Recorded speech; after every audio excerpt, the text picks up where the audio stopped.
گیان ئەوە تەرمیڕاڵەتە دایە گیان. 4 ساڵ بەسەر شەهیدکردنی دکتۆر هۆشیار ئیسماعیل مامۆستا و بانکخوازی ناوداری شاری هەولێر تێپەڕ دەبێت. لەگەڵ ئەوەی بکوژانی دکتۆر وشیار بڕیاری لە سێدارەدانیان بۆ دەرچووە، بەڵام بڕیارەکە تا ئێستا جێبەجێ نەکراوە.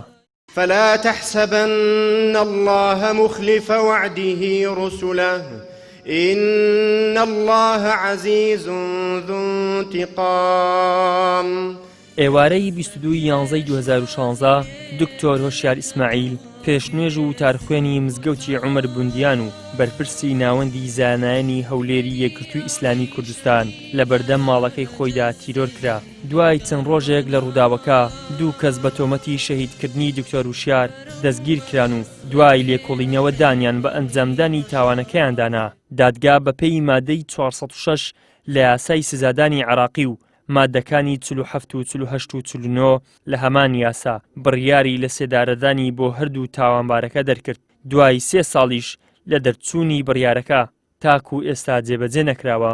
4 ساڵ بەسەر تیرۆرکردنی شەهید دکتۆر وشیاردا تێپەڕ دەبێ، 3 ساڵش بەسەر بڕیاری لە سێدارەدانیان تێپەڕ دەبێ. بەداخەوە تا ئێستا بکوژەکانیان لە زیندان ماون، لە سێدارە نەدراوە. ئەوەش دوای ئەوەی کە چەندین جار بەڵێنیان پێدان بەتابە لەلایەن ئەو کاتی مەسعود بارزانی کە سەرۆکیارێن بوو، پاشان لەلایەن نێچیروان بارزانی، تا ئێستا ئیمزای یاساکان نەکردووە کە بڕیارەکە جێبەجێ بکرێ. یاساکە لە هەرێمی کوردستان ئێستا بەرکارە، یاسای لە سێدارەدان هەیە و لە عێراقیش بەرکارە. لە دووشەمەی ڕابردوو 21 تاوانبار لە عێراق بە ئیمزای سەرۆک کۆمار کە کووردە لە سێدارە دران. بەڵام لە هەرێمی کوردستان کاتێک سەرۆکی هەرێم خۆی دەدەزێتەوە، نێچیروان بارزانی لە ئیمزاکردنی بکوژان بۆی کە لە سێدارە بدەن، ئەوە زۆر مانە هەڵدەگرێتواتە ئەو دەستەی کە لە پشتەوە تیرۆرکردنی شەهید دکتۆر وشیارە لە بڕیار و بەڵێنەکان گەورەترن. بەڵێن بە بکوژەکان دراون کە ڕۆژێک لە ڕۆژان ئەگەر دەستگیر کران و ئەگەر ئاشکرا بوون بڕیارەکان لەسەر جێبەجێ نەکرێت، تەنها لە زیندان بن. ئەوەی هەیە کە ئێستا لە زیندانی چاکسازی گەورانن، لە دژە تیرۆریش نەماون لە ساڵی ڕابردووە، ئێستا لە چاکسازی گەورانی هەولێرن، لەوەی زیندان و بڕیارەکان لەسەر جێبەجێ نەکراوە. ئەمە بەڕاستی جینی گەرانی ئێمەیە، وەکو خەنجەرێک بوو لە پشتەوە هەم لە ئێمەیاندا لە بنەماڵەوە هەم لە یەکگرتووی ئیسلامی کوردستانیشاندا. با ئەو دەست ڕەشانەش بزانن و با ئەو دڵ ڕەشانەش بزانن و با ئەو ترسنۆک و بێویژدانانە بزانن، ئەو مرۆڤ کوژانە بزانن، ئەو خەڵک هەتی و خەرانە بزانن کە ئەوان هەر ڕسوان کە ڕووڕەشن کە سەرشۆڕی دنیا و قیامەتن. مامۆستایەکی ئاینیش کە پێشتر مامۆستا وشیار لای ئەو قوتابی بووە داوا دەکات بکوژان بە سزای یاسایی خۆیان بگەێنرێن تاکو چیتر بە کوشتنی زانایان خیانەت لە خاک و وڵات نەکرێت.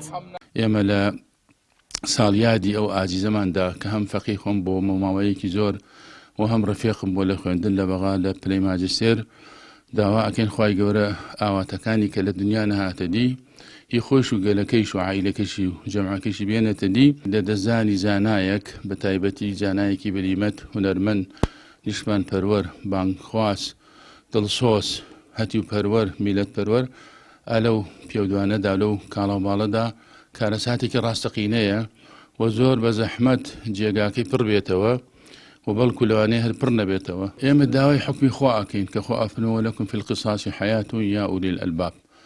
بە هەموو پێوەری ئەرز و ئاسمان ئەبێ ئەو کەسانە کە ئەو دەسە ڕەشە کە ترۆری کردووە ئەو دەسانە ببڕێ تاوەکو خاک و خەڵک، تاوەکو ژیان و ژنگە خاوێن و باوێن بێ.